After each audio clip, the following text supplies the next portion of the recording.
Hello everyone, मैं हूं निधि यादव और आप सभी का स्वागत है मेरे चैनल लाइफ विद निधि यादव पर। देखिए फ्रेंड्स, कल मैंने बैठ के बहुत सोचा कि मैं आप लोगों को रोज़ाना अपनी वीडियो दिखाती हूँ। मैंने घर के ये काम किए, वो किए, और फिर मैं लाइब्रेरी मैंने पढ़ा। तो इससे अच्छा है कि मैं क्यों आप लोगों का टाइम वेस्ट करूँ ऐसे दिखा के। तो आप लोगों को कुछ ऐसा कंटेंट दिखाऊँ जिससे आप लोगों की हेल्प हो सके। तो आज से मैं शुरू करने जा रही हूँ साइंस बायोलॉजी के एनसीईआरटी के जो क्वेश्चंस है, जो हरियाणा ग्रुप डी के लिए बहुत ज़्यादा इम्पोर्टेंट है वो। तो आप मेरी ये वीडियो ज़रूर देखें और इस वीडियो को देखकर आप भी इजीली साइंस की जो बायोलॉजी है उसको आराम से कर सकते हैं। मैंने नोट्स दोनों लैंग्वेज में लिख रखे हैं अपने तरीके से, हिंदी में भी इंग्लिश में भी। तो आइए मैं आप लोगों को आज शुरू करवाती हूँ सर्कुलेटरी सिस्टम से। आइए देखते हैं। आइए शुरू करते हैं। सर्कुलेटरी सिस्टम मतलब हिंदी में परिसंचरण तंत्र। तो जो हमारी बायोलॉजी होती है उसमें सिस्टम किसे बोलते हैं? ग्रुप ऑफ ऑर्गन्स को, मतलब हमारे अंगों का समूह। तो सर्कुलेटरी सिस्टम देखिए किन किन ऑर्गन्स से मिलकर बनता है। तो जो हमारा सर्कुलेटरी सिस्टम है वो 4 ऑर्गन्स से मिलकर बनता है। कौन कौन से ऑर्गन हैं देखिए? ब्लड, हार्ट, ब्लड वेसल्स मतलब रक्त वाहिकाएँ, और लिम्स मतलब लसीकाएँ। तो जो हमारी जो सर्कुलेटरी सिस्टम है उसको हम ऐसी कौन सी ब्रांच है जिसमें हम उसके बारे में स्टडी करते हैं, तो उसको हम बोलते हैं एंजियोलॉजी। एक ब्रांच है जिसमें कंप्लीट सर्कुलेटरी सिस्टम के बारे में पढ़ते हैं। अब जो एंजियोलॉजी के जनक है, पिता है, वो कौन है? William Harvey. ये कई बार एग्जाम में क्वेश्चन पूछ लिया जाता है। अब आइए आगे, सर्कुलेटरी सिस्टम कितने टाइप्स की होती है? तो ये होती है 2 टाइप्स की। अब देखो, एक होता है ओपन सर्कुलेटरी सिस्टम और एक होता है क्लोज्ड सर्कुलेटरी सिस्टम। तो ओपन सर्कुलेटरी सिस्टम में क्या होता है? जो डायरेक्टली ऑर्गन्स के बीच में ब्लड खुला पड़ा रहता है, मतलब ऐसे खुला घूमता है, उसे ओपन सर्कुलेटरी सिस्टम कहते हैं। और क्लोज्ड सर्कुलेटरी सिस्टम में क्या होता है? ऐसा सिस्टम जिसमें ब्लड पैक या क्लोज होकर घूमता है, उसे क्लोज्ड सर्कुलेटरी सिस्टम कहते हैं। जैसे हमारी ब्लड वेसल्स, ये मैंने बनाई हुई है, देखिए ये ब्लड वेसल्स है, सीधी सीधी लाइन से जो, और जो डॉट डॉट है बीच में, ये है हमारा ब्लड। तो हमारे जो ब्लड वेसल्स है, या फिर इनको डक्ट्स बोलते हैं, तो इनके बीच में ब्लड घूमता है। कैसे घूमता है? पैक होकर घूमता है, क्लोज होकर घूमता है। आइए अब इनके कुछ एग्जाम्पल देखते हैं। सबसे पहले देखते हैं ओपन सर्कुलेटरी सिस्टम के। तो ये बहुत बहुत बहुत ज़्यादा इम्पोर्टेंट है। ये बहुत बार क्वेश्चन हर एग्ज़ाम में पूछा जाता है, ग्रुप डी ही नहीं, लगभग हर एग्ज़ाम में पूछा जाता है। तो देखिए पहला एग्जाम्पल क्या है? कॉकरोच मतलब तिलचट्टा, स्नेल घोंघा, इंसेक्ट्स कीट, और क्रैब केकड़ा, स्पाइडर्स मकड़ी, बटरफ्लाई तितली। तो इन सब में जो ब्लड, इनके बॉडी में जो ब्लड घूमता है वो खुला घूमता है।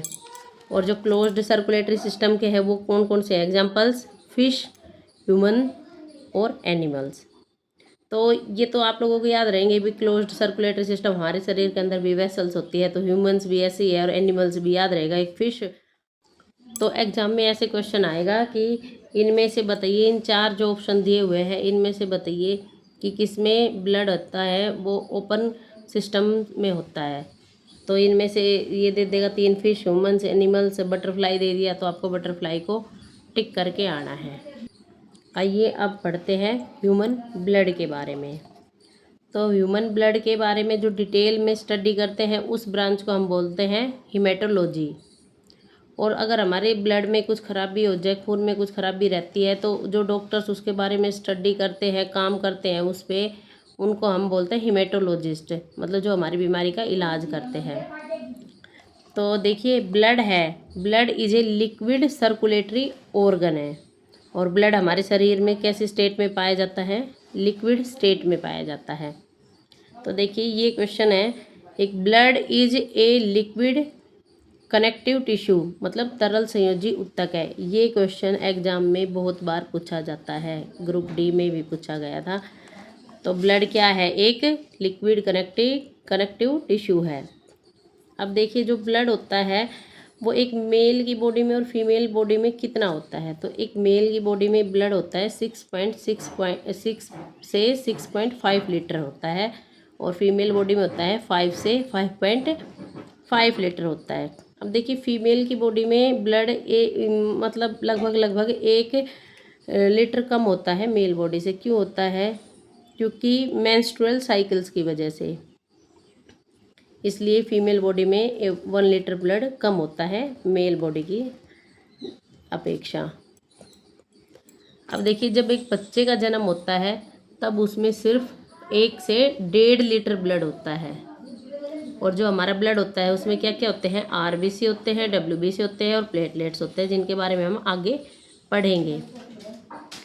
अब एक ह्यूमन बॉडी में जो कितना ब्लड होना चाहिए, जो ह्यूमन बॉडी का वेट है उसका 7% ब्लड होना चाहिए।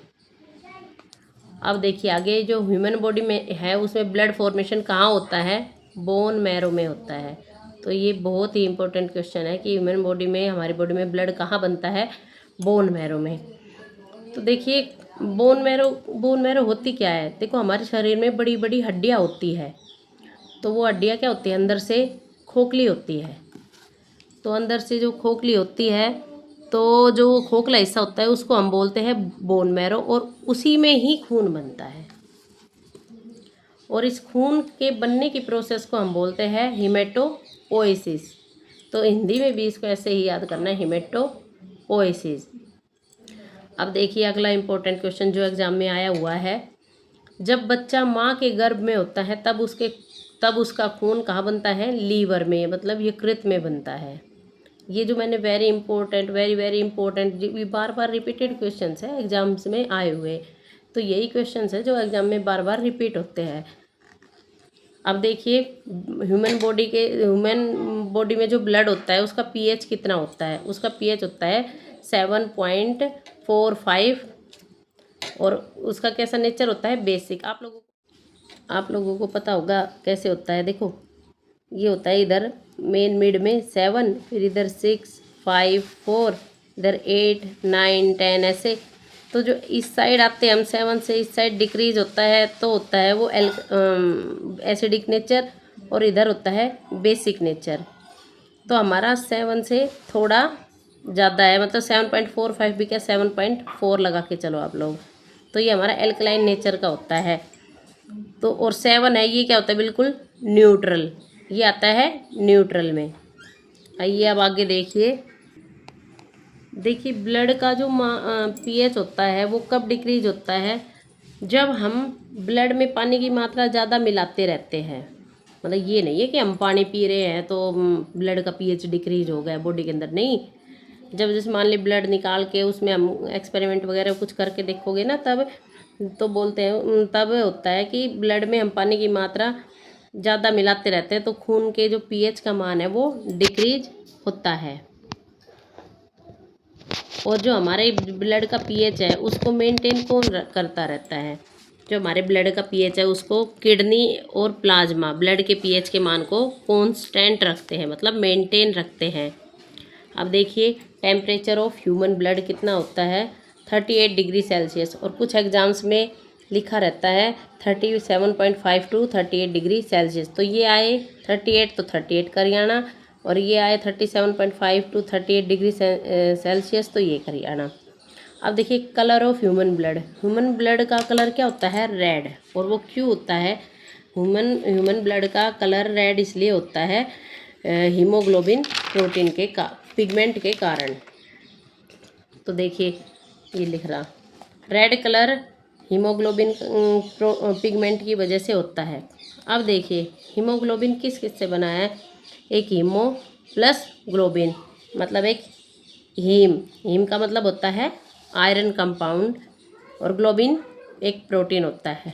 ठीक है, जो हमारे खून में जो हीम मतलब आयरन, तो आयरन होता है वो हमारे Fe+2 स्टेट में मिलता है, मतलब फेरस स्टेट में मिलता है। फेरस बोलते हैं Fe+2 को, Fe+2 स्टेट में मिलता है। इस वजह से ब्लड का कलर रेड कलर का होता है, ब्लड रेड कलर का होता है। तो देखिए ऐसे होता है ये Fe+H2O+O2, तो ये कैसा कलर का बना देता है? इसको लाल भूरा रंग का बना देता है। तो अब देखिए हीमोग्लोबिन है वो एक मेल बॉडी में कितना होना चाहिए, 14 to 16 ग्राम पर डेसीलीटर ऑफ ब्लड, और फीमेल बॉडी में 10 to 12 ग्राम पर डेसीलीटर ऑफ ब्लड। अब देखिए, हाँ ये इम्पोर्टेंट क्वेश्चन है, जहाँ मैंने नोट डाल रखे हैं या इम्पोर्टेंट डाल रखे हैं वो एग्जाम में आए हुए क्वेश्चंस हैं। देखिए कॉकरोच का जो खून का रंग होता है वो होता है वाइट, और वो क्यों होता है, हिम्पोलिम्फ पिगमेंट के कारण होता है।